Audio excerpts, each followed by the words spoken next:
Dando continuidade à nossa série abordando os pecados capitais e os prejuízos que eles podem causar à saúde, nós vamos falar hoje sobre a vaidade. Nós já abordamos aqui a luxúria, a inveja, a gula, a preguiça, a avareza. Nós vamos conhecer hoje a vaidade. Dá uma olhada.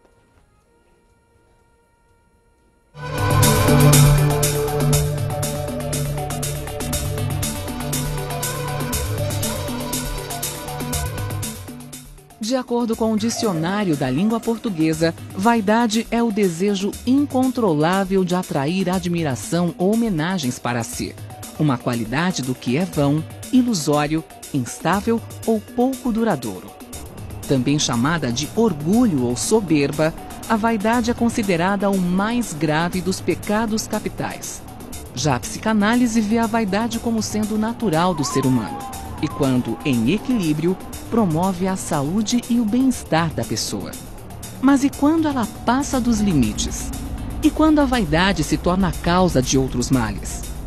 A exemplo de Narciso, o vaidoso costuma passar horas em frente ao espelho se admirando. Ele muitas vezes se torna ganancioso por querer algo para si só para causar inveja aos outros. Neste caso, o vaidoso estaria cometendo dois pecados capitais: inveja e a vaidade. E para falar sobre a vaidade e seus consequentes males, eu recebo o cirurgião plástico e membro da Sociedade Brasileira de Cirurgia Plástica, Dr. Wagner Montenegro. Obrigado por ter vindo, Wagner. Boa noite. Viu? Boa noite. Nós vamos fazer uma série aqui sobre os pecados capitais. Cada hora vem uma coisa diferente. A vaidade, de fato, não sei se é o pior de todos, né? Como a Luciana falou agora, mas seguramente é uma coisa complexa essa história. E vamos começar de uma forma simplista. O que é, na verdade, a vaidade? A vaidade é uma necessidade que a pessoa tem de atrair e despertar a admiração das outras pessoas. Né? Quer dizer que simplesmente isso. Simplesmente isso. Agora, quando a vaidade é exagerada, ela pode se transformar num problema, ou não? Sem dúvida, sem dúvida. Quando a pessoa se torna obsessiva e os valores dela ficam exclusivamente, os valores individuais ficam exclusivamente focados na vaidade, realmente ela começa a ter uma série de problemas. O que é dismorfobia? Na verdade, dismorfofobia, né? É como se fosse uma fobia de alterações da forma. Fobia é medo, né? Pavor. Sim. Né? Dismorfo? Isso. Fobia é medo. Então, a pessoa ela fica focada em pequenos defeitos, né? E como se fosse a maior coisa do mundo. Né? Então, ela nunca está contente. Então, ela vai passando de uma queixa para outra. Então, é o vaidoso desmesurado, né? Focado na vaidade visual.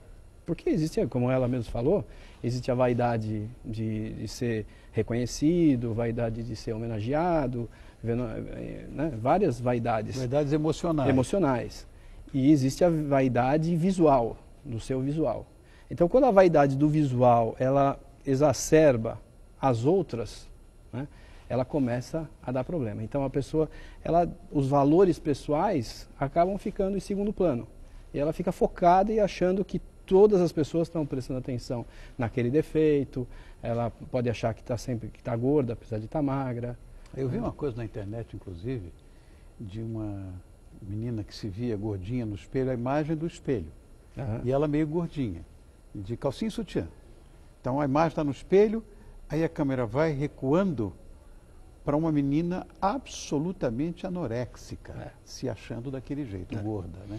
Isso acontece, polêmicas, né, a respeito das modelos, né, que elas começam, porque a menina jovem, ela fica deslumbrada com a possibilidade de ser uma modelo reconhecida, né, e às vezes ela tem uma gordura localizada.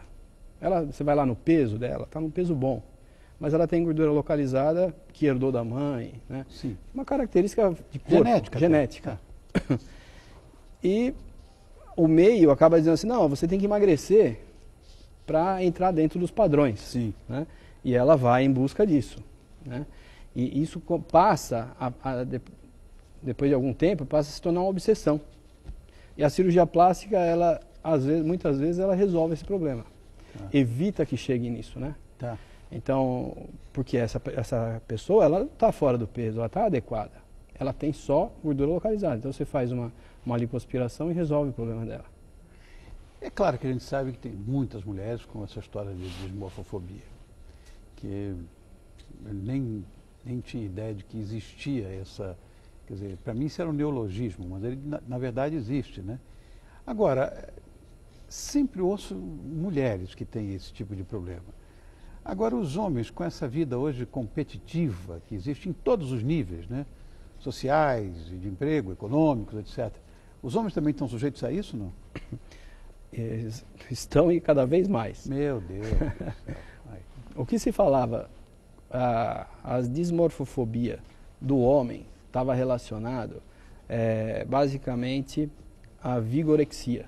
Vigorexia é o homem que ele sempre acha que está fraco e magro. Então ele se olha no espelho, está gigantesco, mas ele se enxerga fraco. E sempre uma competição, né? Um sempre olhando o outro. Não, esse aqui está mais forte, esse está grande, né? Grande é um termo que eles usam, né? E isso é uma coisa que não acaba mais, né?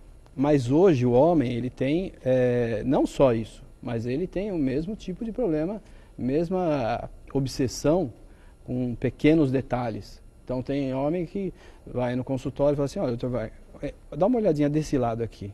Esse lado aqui, o senhor não percebe que é um pouquinho diferente do que desse lado? Daí, você precisa prestar atenção. Não é fácil de enxergar. Mas isso tem acontecido com mais frequência. Agora, de que forma se manifesta essa história? Ou seja, é bastante evidente que a gente sabe que isso pode trazer um tipo de doença. Quais? Para se identificar, a pessoa que começa a falar, a comentar, com os familiares, com os amigos. Aí já começa a manifestação da... Isso, a manifestação. Especificamente sobre problemas estéticos, né? Você começa a perceber que o rapaz, ele só fala de força muscular, de tamanho, esse aqui é de um jeito, esse de outro, focado muito num único problema. Outra coisa, a pessoa às vezes se torna retraída, esconde a parte do corpo que ela acredita que seja feia.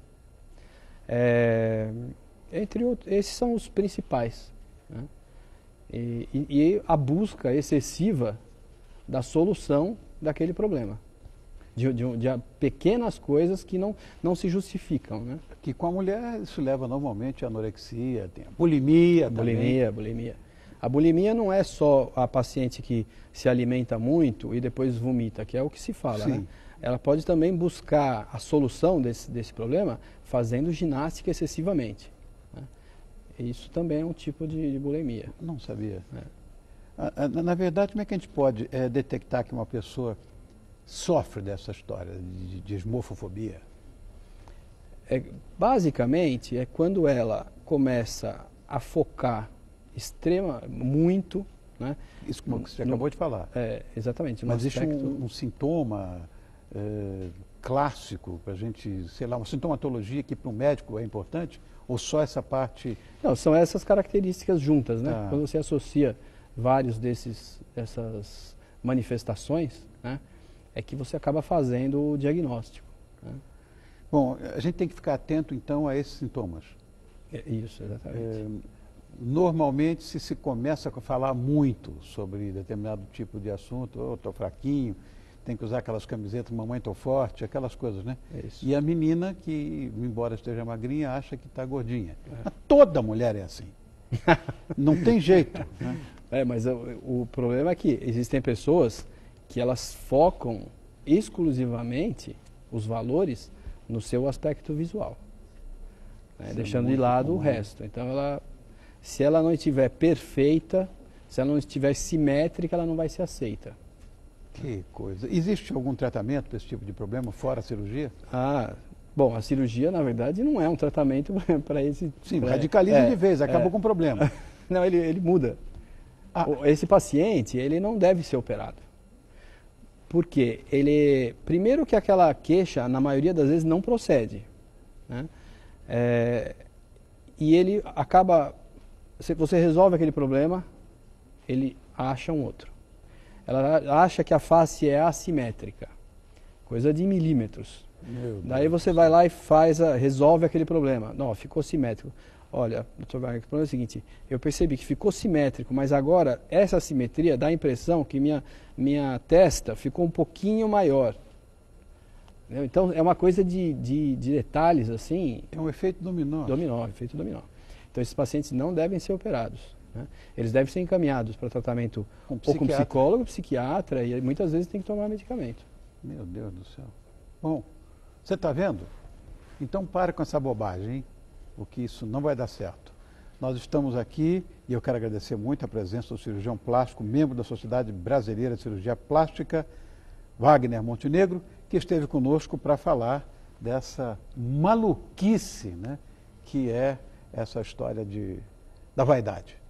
Muito bem. Obrigado, um abraço grande. Prazer. Foi meu prazer. Parabéns. Obrigado por ter vindo. Está lindo o programa. Ah, obrigado, querido. Muito gentil. Muito obrigado, viu? Bom,